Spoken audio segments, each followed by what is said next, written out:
বাংলাদেশের রাজনৈতিক ইতিহাসে খালেদা জিয়ার নাম শুধু ক্ষমতার নয়, বরং সময়ের প্রতিনিধিত্ব করে।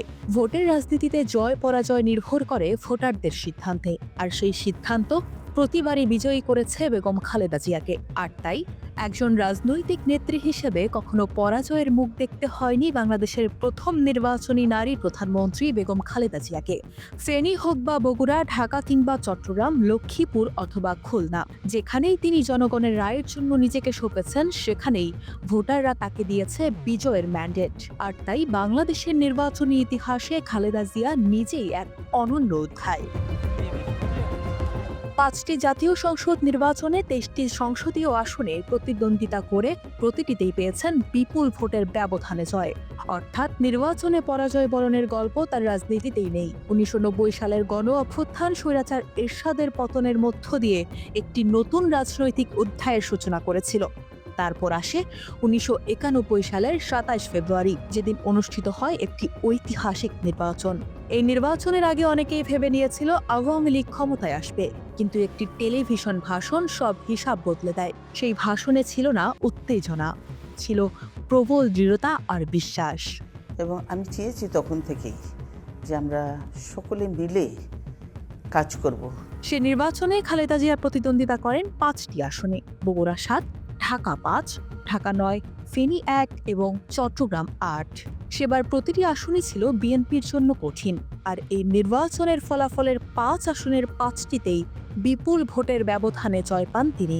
এই জয়ের মধ্য দিয়েই তিনি হন বাংলাদেশের প্রথম নির্বাচনী নারী প্রধানমন্ত্রী, আর মুসলিম সংখ্যাগরিষ্ঠ দেশগুলোর ইতিহাসে দ্বিতীয় নারী প্রধানমন্ত্রী।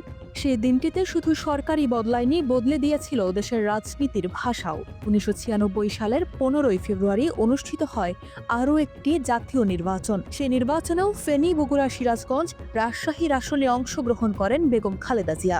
আর এই সব আসনেই জয়ী হন খালেদা জিয়া। টানা দ্বিতীয়বার প্রধানমন্ত্রী হলেও দেশের বৃহত্তর স্বার্থে মাত্র ১১ দিনের মাথায় ক্ষমতা ছাড়ার সিদ্ধান্ত নেন তিনি। এই সিদ্ধান্তই পরবর্তীতে নির্দলীয় তত্ত্বাবধায়ক সরকার ব্যবস্থার পথ খুলে দেয়। ১৯৯৬ সালের জুন মাসে অনুষ্ঠিত হয় ৭ম জাতীয় সংসদ নির্বাচন। নির্বাচনে জয়ী হয়ে সরকার গঠন করে আওয়ামী লীগ। কিন্তু এই নির্বাচনেও খালেদা জিয়াকে হারানো যায়নি। বগুড়া ৬, বগুড়া ৭, ফেনী ১, লক্ষ্মীপুর ২ ও চট্টগ্রাম ১, এই ৫টি আসনেই জনগণের রায় ছিল তার পক্ষে। এরপরেই আসে ২০০১ সালের নির্বাচন। ৮ম জাতীয় সংসদ নির্বাচনেও ৫টি আসনে নির্বাচন করেন বেগম খালেদা জিয়া। এবারও ৫টিতেই বিজয় পান তিনি। এই নির্বাচনের মাধ্যমে খালেদা জিয়া তৃতীয়বারের মতো দেশের প্রধানমন্ত্রী হন।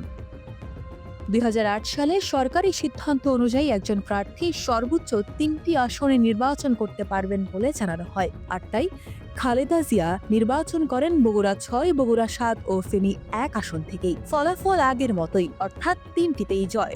এক কথায় বলা যেতে পারে, নির্বাচনের আসন সংখ্যা কমলেও শতভাগ জয়ের হারই বলে দেয় খালেদা জিয়ার জনপ্রিয়তার মাত্রা কখনো কমেনি। রাজনৈতিক বিশ্লেষকরা বলেন, খালেদা জিয়ার জনপ্রিয়তার বড় কারণ তার ব্যক্তিত্ব। তিনি কখনো অসংযত হননি, কখনো উচ্চ স্বরে কটু ভাষা ব্যবহার করেননি। সংযত কথা, দৃঢ় অবস্থান এবং আপোষহীন মনোভাবের মতো গুণে তিনি মানুষের আস্থা অর্জন করেছিলেন। ভোটের রাজনীতিতে বেগম খালেদা জিয়া সবসময়ই ব্যতিক্রম। তার শতভাগ জয় জানান দেয় তার জনপ্রিয়তার। একাধিক আসনে দাঁড়িয়ে প্রতিবারই জয় জানান দেন তার আপোষহীন রাজনৈতিক চরিত্রে মুগ্ধ ছিল বাংলাদেশের সবাই। আর তাই বলা যায়, রাজনীতির মাঠে বেগম খালেদা জিয়া সবসময়ই ছিলেন জনগণের সঙ্গে, বাংলাদেশের সঙ্গে।